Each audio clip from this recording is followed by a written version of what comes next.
안녕하세요 여러분. 우리 모두 합격하는 그날까지 We Pass. 자, 우리 모두 합격합시다. 자, 여러분들하고 이번 시간에 공부하실 부분은 소멸시효의 기산점이죠.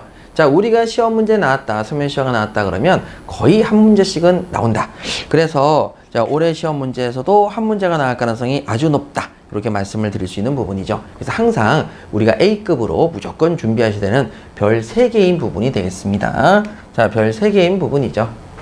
자, 그만큼 기산점 부분은 항상 중요하다. 그래서 무조건 소멸시효 나오면 제1순위다. 자, 이렇게 생각하시고요. 자, 저랑 같이 이제 문제 볼게요. 자, 우리가 소멸시효는 제척기간과는 다르게 당사자가 주장 입증하기 때문에 자, 본래 소멸시효 기산점이 있겠죠. 그리고 당사자가 주장하는 기산점이 있을 때에는 그때는 누구의 의견을 따른다? 예, 소멸시효는 당사자의 의사를 따른다. 그래서 당사자가 주장하는 기산일을 기준으로 소멸시효를 계산하시면 되겠습니다. 자, 그럼 여기 관련돼서 밑에 나와 있는 문제죠. 본래 소멸시효 기산일이 있습니다. 그 다음에 당사자가 주장하는 소멸시효 기산일이 있습니다. 서로 다릅니다. 그때는 우리는 어디를 따른다? 소멸시효는 당사자가 주장하는 경우, 그래서 당사자가 주장하는 기산일을 기준으로 소멸시효를 계산한다. 예, 맞네요. 그래서 당사자입니다. 자, 다음으로 우리 기한에 관련돼서 정리 한번 해보도록 하죠. 자, 기한은 크게 3가지가 있습니다. 확정기한부 채권이 있고요. 불확정기한부 채권이 있고, 그 다음에 기한에 정함이 없는 채권이 있죠. 자, 그럼 여기서 우리가 신경 쓰셔야 될 것은 확정기한부는 어디에다 동그라미 치자고 그랬죠? 기한. 자, 그러면 언제부터 소멸시효가 진행되느냐? 기한이 도래한 때부터 소멸시효 진행됩니다. 기한이 도래한 때. 자, 너무 길게 밑줄은 긋지 말고요. 기한이 도래한 때라고만 밑줄을 그을게요. 기한이 도래한 때입니다. 그런데 그 날짜를, 월급 주는 날짜가 확정기한인데 그 날짜를 좀 늦춰달라. 여러분 죄송해요. 아직 돈이 안 들어와서 월급을 이틀 후에 드리겠습니다. 라고 해서 기한을 뭐 할 수 있다고 그랬죠? 유예. 자, 기한을 뭐 할 수 있다고 그랬죠? 유예했을 때에는 언제부터 소멸시효 진행하느냐? 당연히 유예한 이행기일부터입니다. 유예를 다른 말로 뭐라고도 시험에 낸다고 그랬죠? 날짜가 바뀌었으니까 변경으로도 시험에 나온다고 그랬죠. 유예한 이행기일, 변경된 이행기일부터 소멸시효 진행합니다. 불확정기한부 채권은 여러분 두 문자를 딸 만한 게 없어서 우리가 꼭 그냥 기억하셔야 되죠. 소멸시효는 언제부터 객관적으로 도래한 때, 안 때가 아니다. 이렇게 말씀을 드렸고요. 외우자고 그랬죠. 기한에 정함이 없는 채권은 자유입출금 예금 통장을 생각하셔서 채권이 성립된 때부터 발생한 때부터, 자, 성립한 때부터 발생한 때부터 소멸시효 진행합니다. 그럼 부당이득 반환 청구권도 마찬가지로 언제부터입니까? 기한에 정함이 없으니까 성립한 때. 그래서 성립과 동시에 소멸시효가 진행한다. 이렇게 두 문자를 따서 외우자고 했었죠. 그럼 거기 관련돼서 우리 문제를 풀어보도록 할게요. 자, 먼저 여기 나와 있는 2번 문제입니다. 2번 문제 보시게 되면 자, 확정기한의 소멸시효죠. 확정기한부 채권이 나왔으니까 기한 동그라미 치시고 언제부터 소멸시효 진행한다? 기한이 도래한 때부터 소멸시효 진행한다. 맞습니다. 그 다음에 2-1번입니다. 변제기가 확정기한인 때, 여러분 확정기한부 채권을 뭐라고 불렀어요? 변제기가 확정기한인 때, 기한이죠.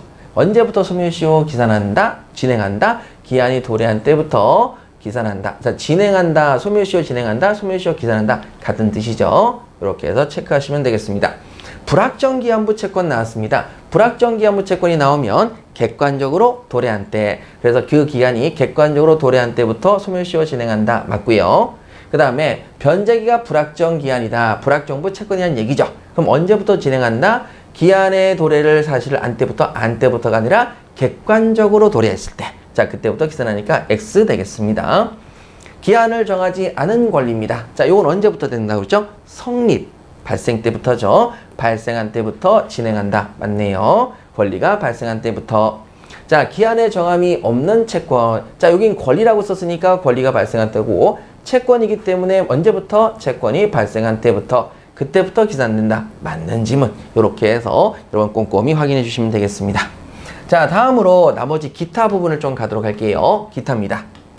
정지조건부 권리는 언제부터 소멸시효 진행합니까? 라고 하니까 여기는 조건이 동그라미 쳤죠. 조건 성지 시부터.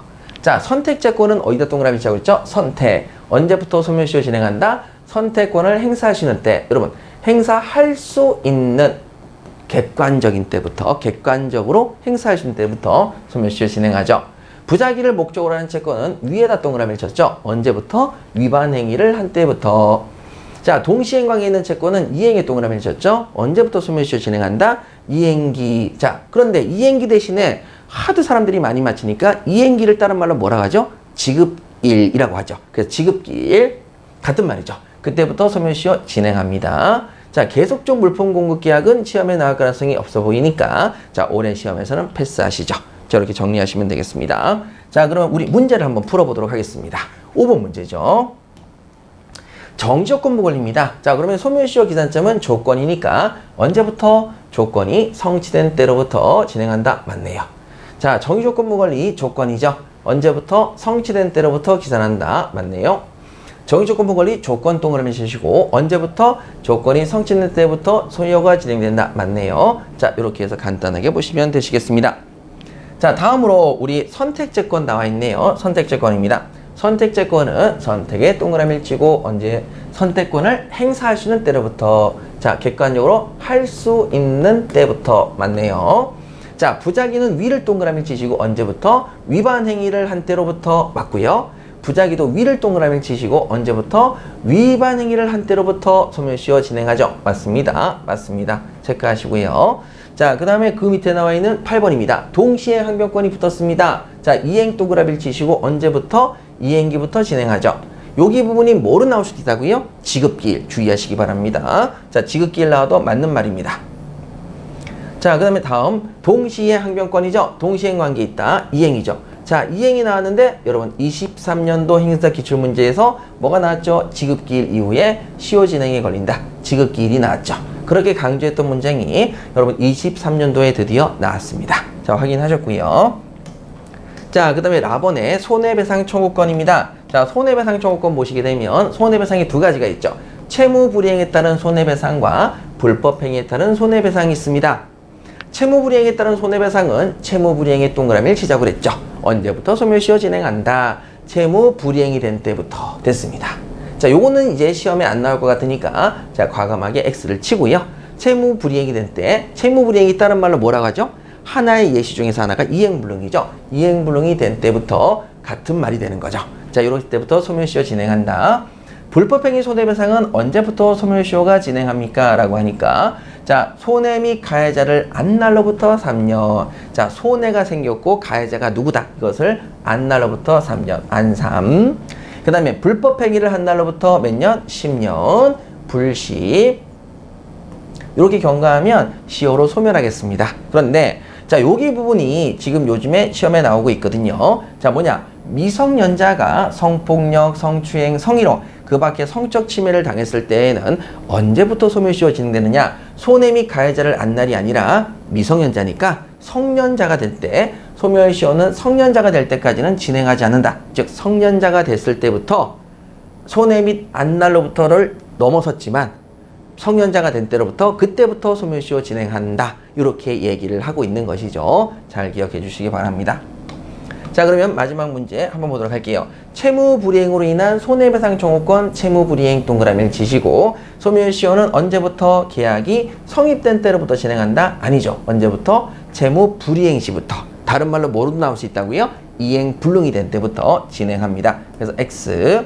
자, 11입니다. 권리남용이 불법행위가 되어 발생한 손해배상 청구권. 자, 불법행위에 대한 손해배상 청구권이죠. 언제부터 소멸시효 진행하느냐? 그래서 안3, 불10. 자, 그래서 안3. 3인데 1년의 단기 소멸시효 아닌 거죠. 자, 이렇게 해서 X 치시면 되시겠습니다. 자, 이렇게 소멸시효 기산점은 올해에도 여전히 우리 시험에 나올 가능성이 높으니 그런데 의외로 맞추기는 쉬우니까 간단하게 잘 정리하셔서 문제에 바로바로 대입하시는 연습을 해보시기 바랍니다.